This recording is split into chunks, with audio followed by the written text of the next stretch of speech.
नमस्कार दोस्तों, राधे राधे। प्रेम से बोलिए गणेश भगवान की जय। बुधवार का दिन बड़ा ही खास होता है और इस दिन गणेश भगवान की पूजा की जाती है।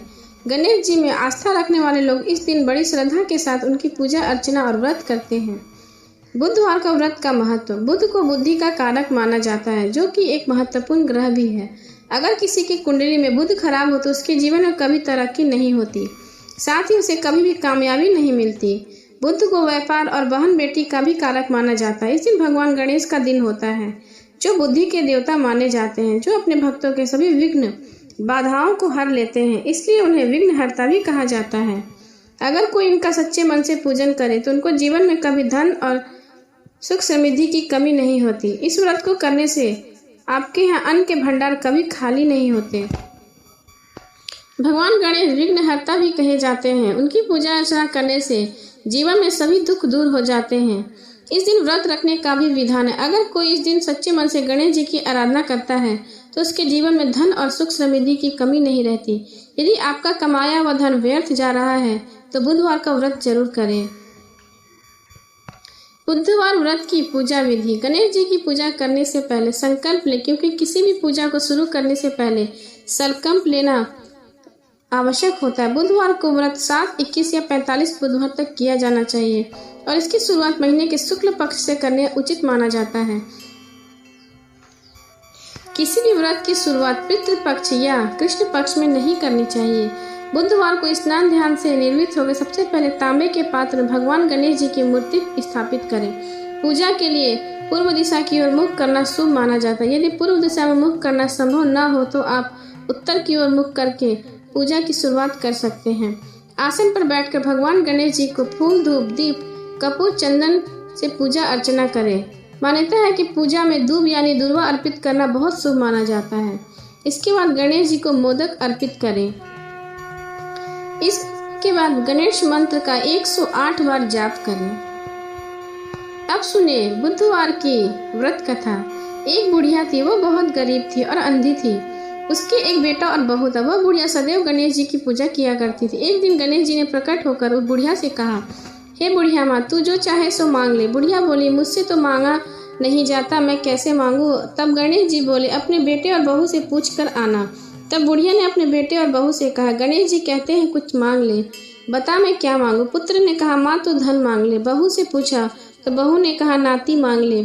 तब बुढ़िया ने सोचा कि ये तो अपने मतलब की बातें कर रहे हैं। अंत में उस बुढ़िया ने पड़ोसन से पूछा तो उन्होंने कहा, बुढ़िया तू तो थोड़े दिन ही जिएगी, क्यों तू धन मांगे और क्यों नाती मांगे। तू अपनी आंखों की रोशनी मांग ले, जिससे तेरी जिंदगी आराम से कट जाए। इस पर बुढ़िया बोली, यदि आप प्रसन्न हैं तो मुझे 9 करोड़ की माया दे, निरोगी काया दे, अमर सुहाग दे, आंखों की रोशनी दे, नाती दे, पोता दे और सब परिवार को सुख दे और अंत में मोक्ष दे। यह सुनकर गणेश जी बोले, बुढ़िया माँ, तूने तो मुझे ठग दिया। फिर भी जो तूने मांगा है वचन के अनुसार सब तुझे मिलेगा। और यह कहकर गणेश जी अंतर ध्यान हो गए।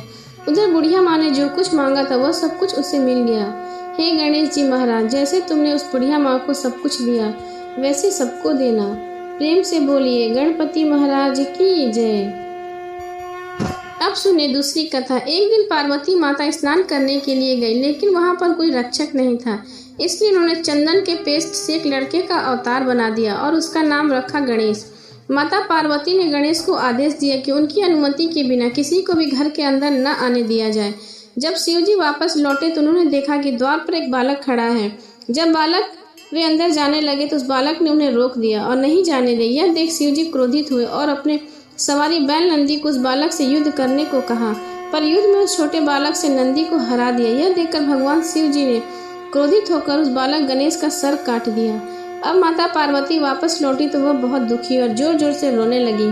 शिव जी को जब पता चला कि उनका स्वयं का पुत्र था तो उन्हें भी बहुत गलती का एहसास हुआ। शिव जी ने लापरवाही को बहुत समझाने की कोशिश की, पर वह नहीं मानी और गणेश के नाम लेते लेते और दुखित होने लगी। अंत में माता पार्वती ने क्रोधित होकर शिव जी को अपनी शक्ति से गणेश को दोबारा जीवित करने के लिए कहा। शिव जी बोले, हे पार्वती, मैं गणेश को जीवित तो कर सकता हूँ, पर किसी अन्य जीवित प्राणी के सर को जोड़ने पर ही।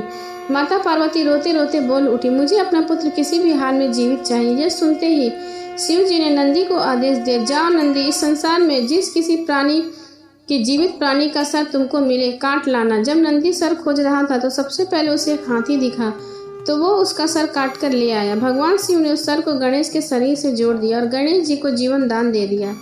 शिव जी ने इसलिए गणेश जी का नाम गणपति रखा और बाकी सभी देवताओं ने उन्हें वरदान दिया कि इस दुनिया में जो भी कुछ नया कार्य करेगा, पहले जय श्री गणेश को याद करेगा और किसी भी पूजा में सर्वप्रथम गणपति की पूजा होगी, उसके बाद अन्य देवता की पूजा की जाएगी। अब सुने गणेश जी की सवारी मूषक की कथा। एक समय की बात है, एक बहुत भयंकर असुर का राजा गजमुख था। वह बहुत शक्तिशाली बनना और धन चाहता था। वह साथ ही सभी देवताओं को अपने वश में करना चाहता था, इसलिए हमेशा भगवान शिव से वरदान के लिए तपस्या करता था। शिव जी से वरदान पाने के लिए वह अपना राज्य छोड़ जंगल में जाकर रहने लगा और शिव जी से वरदान प्राप्त करने के लिए बिना पानी बिना भोजन खाए रात दिन तपस्या करने लगा। कुछ साल बीत गए। शिव जी उसके अपार तप को देखकर प्रभावित हुए और शिव जी ने उसके सामने प्रकट हुए।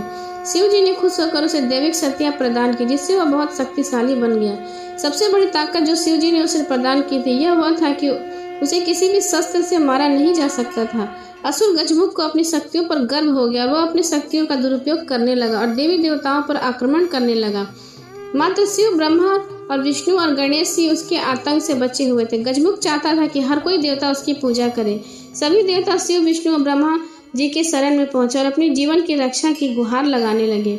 यह सब देखकर शिव जी ने गणेश को, असुर गजमुख को यह सब करने से रोकने के लिए भेजा। गणेश जी ने गजमुख के साथ युद्ध किया और असुर गजमुख को बुरी तरह से घायल कर दिया, लेकिन तब वह भी नहीं माना।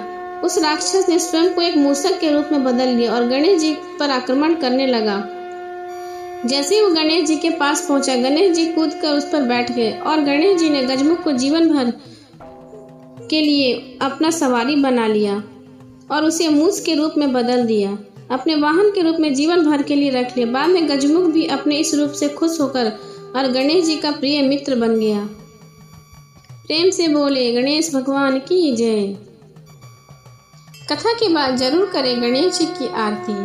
सुख करता दुख हरता वार्ता विघ्नाची, नुरवी पूर्वी प्रेम कृपा जयाची, सर्वांगे सुंदर उठी सेंदुराची, कंठी झलके माल मुक्ता फलाची, जय देव जय मंगल मूर्ति, कृपा दर्शन मात्रे मनोकामना पूर्ति, जय देव रत्न खचित फल तुझको गौरी कुमरा, चंदन उठी कुमकुम केशरा, हीरा जड़ित मुकुट शोभतो बरा, रुंझनी नुपुरे चरनी घारिया, जय देव जय मंगल मूर्ति, दर्शन मात्रे मनोकामना पूर्ति, जय देव लंबोदर पीतांबर फणिवर वंदना, सरल सौंड वक्रतुंड त्रियना, दास रामाचा वाट पाहि सदना,